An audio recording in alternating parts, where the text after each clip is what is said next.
Morning, this is in addition to the videos Put Life Out of Its Misery that Gary you've been involved in, and Modern Mystic and Styzor and one or two other people. And I want to just go into this term life. I've been thinking about this a bit lately, and I put a video on Blip which you may have seen, Gary, but I'll try and reiterate it here in tertiary fashion, which is just this term life is just too general, I think, because we live in a life world, or we live in a DNA world, it seems to me. I mean, certainly up until the Bronze Age, which is just like yesterday, really, in human historical terms, isn't it? Up until the Bronze Age, pretty much everything that humans used or moved through or interacted with was either alive or had been alive. Pretty much the only things that weren't, it was trees and it was other animals and it was other humans, and the ground that they walked on was, a significant percentage of that soil was, the remains of rotting animals and rotting vegetation. Of course, everything they ate, just as today, was life or had been alive at some point. And as I say, the only things that they interacted with that weren't obviously alive were the rocks and the water, really.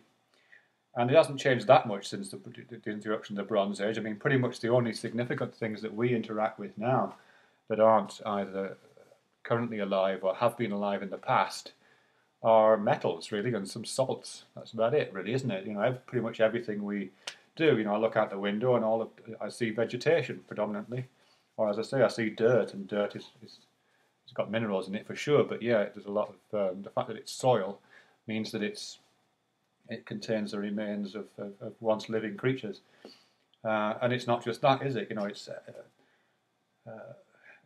my car outside works because it runs on petrol, and petrol is derived from oil, which is derived from carboniferous forests millions of years ago, isn't it? I mean, that's what our oil reserves are. We drive around using the remains of DNA-based life forms millions of years ago, and even these archetypal bits of plastic, the body of this mobile phone, bits of plastic, is the archetypal non-living element, non-living substance. It seems, the archetypal modern substance divorced from nature.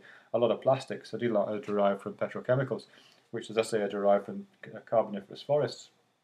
So, and if you walk along a cliff, the cliffs, certainly here in the UK, many of the cliffs are chalk, and of course, chalk is shells of tiny little sea-dwelling, whatever they are, crustaceans. So, we are surrounded by not just the living but the dead and the once alive. The beer I've got in the fridge, it's beer because of the yeast, which is a living thing. It just goes on and on, really, doesn't it? Really.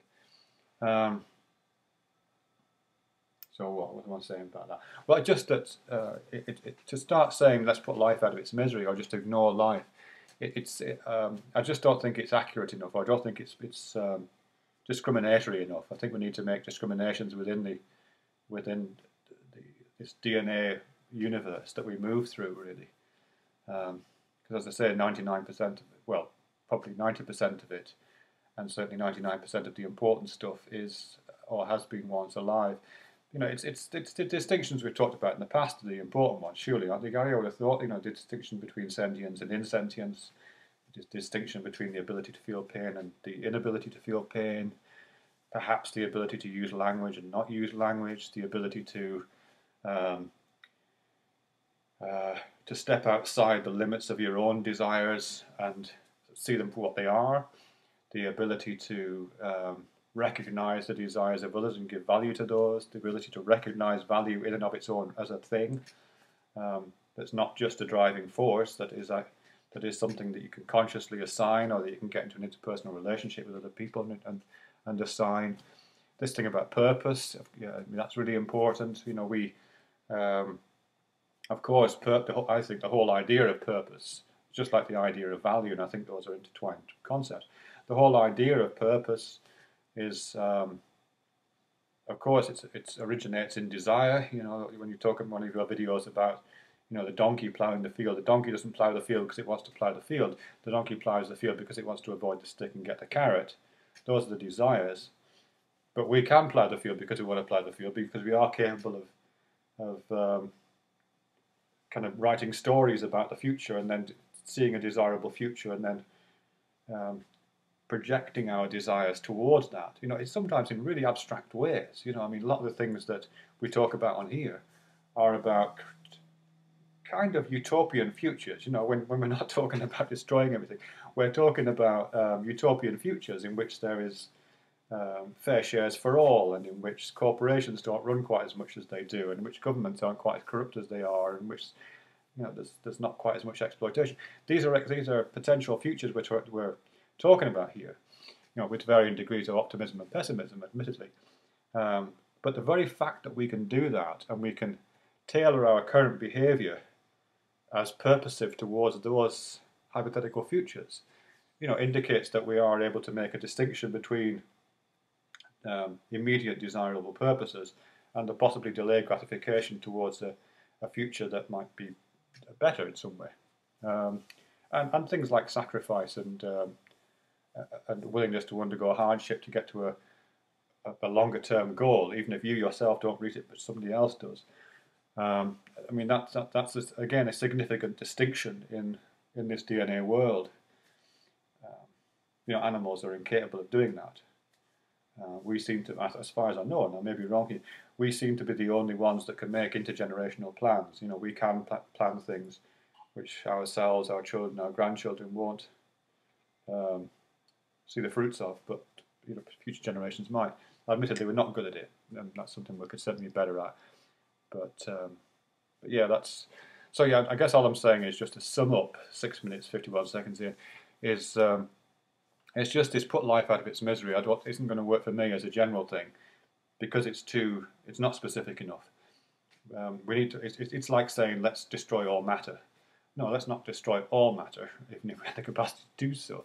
Let's divide the good matter from the bad matter. Let's destroy let's move the toxins away from the nutrients, and work within that kind of framework.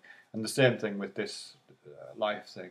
Let's find those components of this living experience that are detrimental to whatever purpose we decide is useful, and those that aren't. Whilst again not fetishizing the idea of purpose. That's one of the videos I made recently was very much about that. We do fetishize the idea of purpose and assume that a life without purpose is, and I'm talking purpose in almost kind of spiritual terms, which is how people tend to use it. I don't think we should fetishize the idea of purpose, but recognize that it's functioning differently within humans, for good and ill, than it is in desire-driven donkeys. Anyway, thanks very much for that. Let's continue.